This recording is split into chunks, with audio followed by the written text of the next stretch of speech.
तो यार देखो, आज का ये वीडियो ना बहुत ज्यादा इंटरेस्टिंग होने वाला है, क्योंकि आज की इस वीडियो में मैं आपको बताने वाला हूँ कि आप फ्री फायर में सही से सेटिंग कैसे कर सकते हो।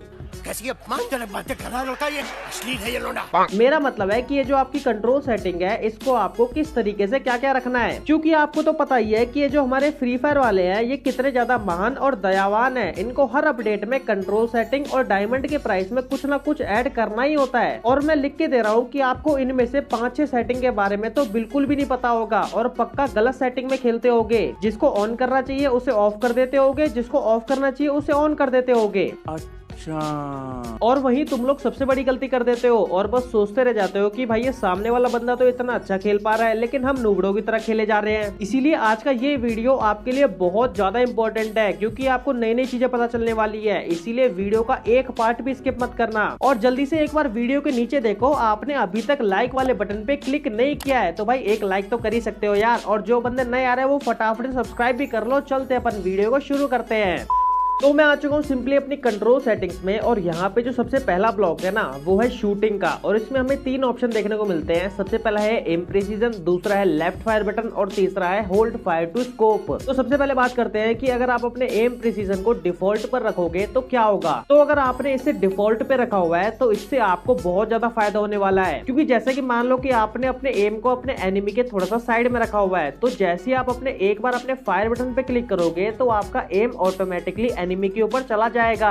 और साथ ही में अगर आप अपने एम को एनिमी के थोड़ा सा बगल में रखकर अपने स्कोप को एक बार ऑन ऑफ करोगे तो आपका एम तब भी ऑटोमेटिकली एनिमी के ऊपर आ जाएगा, जो कि आपको दूर वाले एनिमी को मारने में बहुत ज्यादा हेल्प करता है। लेकिन अगर हम इसे प्रिसाइज ऑन स्कोप पे रखकर खेलेंगे तो तब अगर आप अपने स्कोप को ऑन ऑफ करोगे तो आपका ऑटोमेटिकली एम लॉक नहीं होगा। जहां पर आपने अपने स्कोप को ऑन किया होगा एग्जैक्टली वहीं पर आपका स्कोप ऑफ हो जाएगा। और अगर आप इसे फुल कंट्रोल पे कर दोगे तो आपका एम लॉक 0% हो जाएगा। मतलब आप चाहे अपने स्कोप को ओपन करो या फिर ना करो, कुछ फर्क नहीं पड़ेगा, आपका एम लॉक होने ही नहीं वाला। मतलब अगर आप थोड़ा सा भी एनिमी के बगल में एम को रखकर फायर करोगे तो आपकी जो बुलेट है वो थोड़ा सा बगल में ही जाएंगी, बिल्कुल भी एनिमी के ऊपर नहीं आएंगी। उसके बाद जो नेक्स्ट ऑप्शन है वो है लेफ्ट फायर बटन का। तो अगर आपने अपने लेफ्ट फायर बटन को ऑलवेज पे सेट कर दिया है तो हमारी कस्टम एचओडी में लेफ्ट फायर बटन पूरे टाइम दिखेगा। लेकिन अगर आपने इसे शो व्हेन स्कोप्ड पे सेट कर दिया तो ये आपको तभी दिखेगा जब आपने अपने स्कोप को ओपन करा होगा। स्कोप को ऑफ करते ही ये गायब हो जाएगा। तो इस बटन का ज्यादातर 3 फिंगर या फिर 4 फिंगर प्लेयर यूज करते हैं फास्ट ग्लू वॉल लगाने के लिए, तो आप भी इस बटन का यूज कर सकते हो।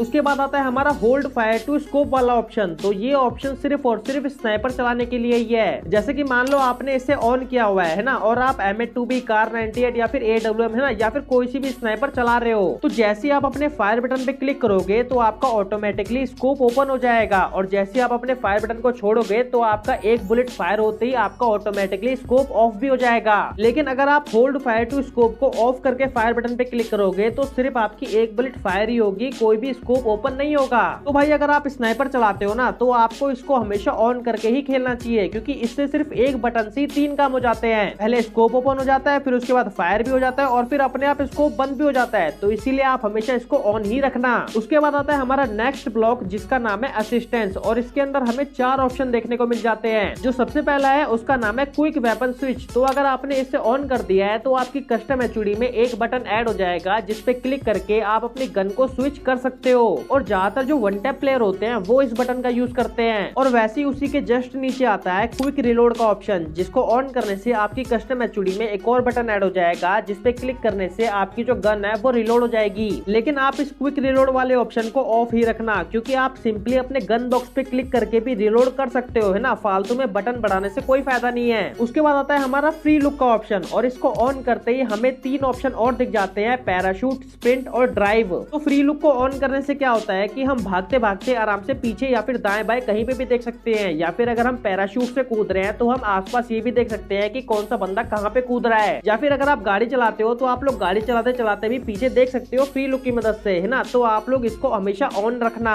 और फ्री लुक के नीचे जो ऑप्शन आता है उसका नाम है ऑटो स्विच गन, है ना। तो ये भी एक काफी बढ़िया ऑप्शन ऑप्शन है इसको आप लोग ऑन कर लेना। तो इसका काम क्या है कि जैसे कि मान लो आपके पास 2 गन है ना, और फाइट करते करते आपकी किसी भी एक गन की गोली पूरी की पूरी तरीके से खत्म हो चुकी है, तो अगर आपने ऑटो स्विच गन को ऑन कर रखा होगा तो ऑटोमेटिकली आपके हाथ में वो गन आ जाएगी जिस गन में गोलियां होंगी। लेकिन ये बात याद रखना कि ऑटोमेटिक गन स्विच तभी होगी जब आपकी एक गन की गोली पूरी की पूरी तरीके से खत्म हो गई होगी। उसके बाद आता है हमारा नेक्स्ट स्लॉट जिसका नाम है थ्रोएबल्स, है ना, और इसके अंदर हमें 2 ऑप्शन देखने को मिलते हैं। सबसे पहला है ग्रेनेड स्लॉट का। तो अगर आपने अपने ग्रेनेड स्लॉट को सिंगल स्लॉट पे कर रखा होगा तो आपकी जितनी भी ग्लू वॉल होंगी या फिर जितने भी आपके ग्रेनेड होंगे वो आपको एक ही बटन में देखने को मिलेंगे। लेकिन अगर आप इसे डबल स्लॉट पे कर दोगे तो आपको ग्लू वॉल के लिए एक अलग बटन मिलेगा और ग्रेनेड के लिए एक अलग बटन मिल जाएगा। और मैं भी इसे डबल स्लॉट पे रखकर ही खेलता हूँ, तो आप भी इसे डबल स्लॉट पर ही रखना। और उसके नीचे आता है ग्लू वॉल स्मार्ट थ्रो का ऑप्शन, है ना। तो ये ऑप्शन मुझे बहुत ज्यादा बेकार भी लगता है और कभी कभी सही भी लगता है। तो इस बटन से क्या होता है कि अगर आप इसे ऑन कर दोगे तो आपकी गेम में जो ग्लू वॉल होती है, अगर आप उस बटन पे क्लिक कर दोगे तो आपकी ग्लू वॉल अपने आप ही लग जाएगी बिना फायर बटन पे क्लिक किए। और ये वाला बटन मुझे इसीलिए बेकार लगता है क्योंकि सिर्फ एक ग्लू वॉल वाले बटन पे क्लिक करने से आपकी ग्लू वॉल ही लग जाती है ना, मतलब निकाल भी लेता है ग्लू वॉल और वो लगा भी देता है। और शुरुआत से मैंने ऐसे ग्लू वॉल कभी भी नहीं लगाई है, तो इसीलिए मेरे को इस बटन से खेलने की प्रैक्टिस नहीं है, तो इसीलिए मैंने इसको ऑफ कर रखा है। उसके बाद आता है हमारा नेक्स्ट ब्लॉक जिसका नाम है मूवमेंट। तो इसमें जो सबसे पहला ऑप्शन है वो है ऑटो पैराशूट का। तो अगर आप ऑटो पैराशूट को ऑफ कर दोगे और जैसी एरोप्लेन से कूदोगे, है ना, तो आपको जल्दी जल्दी नीचे आने के लिए अपने स्प्रिंट वाले बटन पे भी क्लिक करना पड़ेगा, वरना आप हवा में झूलते रह जाओगे और बहुत धीरे धीरे नीचे पहुंचोगे। लेकिन अगर आप इसे ऑन कर दोगे तो जैसे आप लोग एरोप्लेन से कूदोगे तो आपका ऑटोमेटिकली स्प्रिंट वाला बटन ऑन रहेगा, जिससे कि आप जल्दी जल्दी लैंड कर पाओगे। तो इसीलिए आप इसको हमेशा ऑन ही रखना। उसके बाद आता है रन मोड वाला ऑप्शन, और इसमें 3 चीजें होती है, क्लासिक, ड्रैग और मिक्स्ड। तो अगर आप इसे क्लासिक पे रखोगे तो आपको भागने के लिए सिंपली एक बटन दे दिया जाएगा जिसपे क्लिक करके आप लोग आराम से भाग सकते हो। लेकिन अगर आप इसे ड्रैग पे सेलेक्ट कर दोगे तो आपको भागने के लिए कोई भी बटन नहीं मिलेगा, आपको सिंपली अपनी जॉयस्टिक को ऊपर की साइड ड्रैग करना पड़ेगा भागने के लिए। और इससे एक डिसएडवांटेज भी होता है क्योंकि इसको ड्रैग पे करने से अगर आप अपनी जॉयस्टिक को पकड़ के नूवो करने की कोशिश करोगे या फिर जॉयस्टिक को पकड़ के घूम घूम के लूट करने की कोशिश करोगे तो आप लोग एकदम से भागने लग जाओगे। तो इसीलिए इसको क्लासिक पर ही रखना। और अगर इसे मिक्स्ड पे कर दोगे तो आपको बटन भी मिल जाएगा और जॉयस्टिक को भी ड्रैग करने से भाग पाओगे, लेकिन वो भी बेकार हो जाएगा, है ना। तो इसीलिए आप हमेशा क्लासिक पर ही रखना। उसके बाद आता है व्हीकल कंट्रोल का ऑप्शन, 1 हैंडेड या फिर 2 हैंडेड। तो इसको अगर आप 2 हैंडेड पे रखोगे तो आपको गाड़ी चलाते समय स्क्रीन पर 4 बटन दिखेंगे, 2 होंगे लेफ्ट राइट के और 2 होंगे ब्रेक और एक्सेलरेट करने के। लेकिन अगर इसे 1 हैंडेड पे रखोगे तो आपको कोई भी बटन देखने को नहीं मिलेगा, आपको अपनी गाड़ी चलाने के लिए अपनी जॉयस्टिक से ही सब कुछ कंट्रोल करना पड़ेगा। और जॉयस्टिक से गाड़ी चलाते समय गाड़ी चलती कम है, ठुकती जाता है ना, तो इसीलिए इसको 2 हैंडेड पर ही रखना। उसके बाद आता है हमारा नोटिफिकेशन वाला ऑप्शन जिसमें सबसे पहला है इन गेम टिप्स। तो अगर आप इसे डिफॉल्ट पे रखोगे तो आपका जो सेफ जोन श्रिंक होने का टाइमर होता है वो आपको पूरा का पूरा लंबा लंबा दिखेगा स्क्रीन पे। लेकिन अगर इसे सिंपलीफाइड पे कर दोगे तो जो टाइमर वगैरह होता है वो आपको छोटा सा दिखेगा कोने में। उसके नीचे है एलिमिनेशन नोटिफिकेशन। तो इसको क्लासिक पे रखने से अगर आप किसी को किल करोगे तो वो जो किल करने का जो ऊपर फोटो सी बन के आती है वो थोड़ी सी एनिमेशन के साथ आएगी और थोड़ी सी एनिमेशन के साथ ही जाएगी। लेकिन अगर सिंपलीफाइड पे कर दोगे तो बस वो एक फोटो आएगी और ऐसी ही चली जाएगी, है ना, कोई भी ट्रांजिशन या फिर एनिमेशन देखने को नहीं मिलेगी। तो अगर आपका लो एंड का फोन होता है तो आप इसे हमेशा सिंपलीफाइड पे ही रखना। इसके बाद आता है हमारा लास्ट ब्लॉक जिसका नाम है विजुअल्स, और इसमें जो सबसे पहला ऑप्शन है वो है डैमेज इंडिकेटर का। तो अगर आप इसे क्लासिक पे रखोगे और अगर बॉडी पे डैमेज दोगे तो आपका जो बॉडी पे डैमेज होगा वो येलो में दिखेगा और जो हेड पे होगा वो रेड में दिखेगा, और जो डैमेज होता है वो थोड़ा ज्यादा देर तक स्क्रीन पे दिखेगा और छोटा छोटा डैमेज दिखेगा। लेकिन अगर इसे न्यू पर कर दोगे तो अगर आप लोग बॉडी शॉट मारोगे तो आपको व्हाइट कलर का दिखेगा डैमेज, है ना, और हेडशॉट मारोगे तो रेड का ही दिखेगा, और जो डैमेज है वो आपकी स्क्रीन से जल्दी जल्दी गायब होते रहेगा और साथ ही में थोड़ा बड़ा बड़ा भी दिखेगा। तो आप दोनों में से जो मर्जी रख सकते हो। उसके बाद आता है हमारा विजुअल इफेक्ट्स का ऑप्शन, है ना। तो ये भी एक काफी इंपॉर्टेंट ऑप्शन होता है। इसमें हमें 3 ऑप्शन मिलते हैं, क्लासिक, डार्क और नो ब्लड। तो क्लासिक पे रखने से क्या होता है कि जब भी आप सेफ जोन के बाहर रहोगे तो आपको अपनी स्क्रीन के ऊपर लगातार रेड रेड कलर के धब्बे आपके आते रहेंगे, जिससे कि आपको जोन के बाहर फाइट करने में बहुत ज्यादा मुश्किल हो जाएगी। और जब किसी पे फायर करोगे तो आपको रेड रेड कलर का ब्लड भी देखने को मिलेगा। और अगर आप इसे डार्क पे कर दोगे तो आपको जोन के बाहर ब्लैक कलर के धब्बे देखने को मिलेंगे और आपको इससे भी जोन के बाहर फाइट करने में दिक्कत होगी।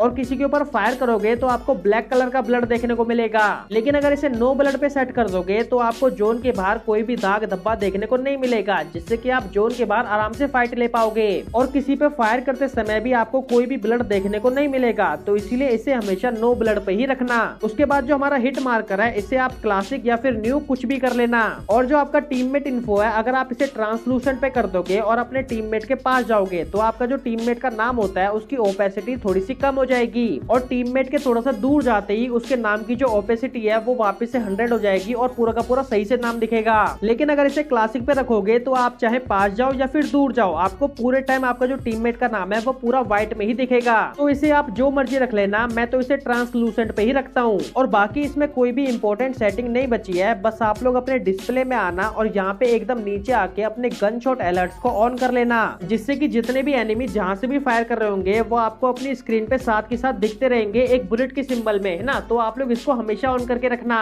और भाई सच बता रहा हूँ कि ये जो सभी सेटिंग्स है ना, इनकी एक एक क्लिप लाके सही तरीके से बताने में बहुत मेहनत लगी है ना। मतलब ऐसा मान लो कि यार 25-30 बार गेम में घुस के निकाल के क्लिप लेके आया हूँ। तो इसीलिए अगर आप इस वीडियो को बिना लाइक किए जाओगे तो यार बहुत बुरा लगेगा। और भाई प्लीज यार सब्सक्राइब भी कर दो यार, है ना, प्लीज कर दो, है ना। आपके एक सब्सक्राइब से बहुत अच्छा लगता है। मिलता हूँ मैं आपसे नेक्स्ट वीडियो में, तब तक के लिए बाय बाय।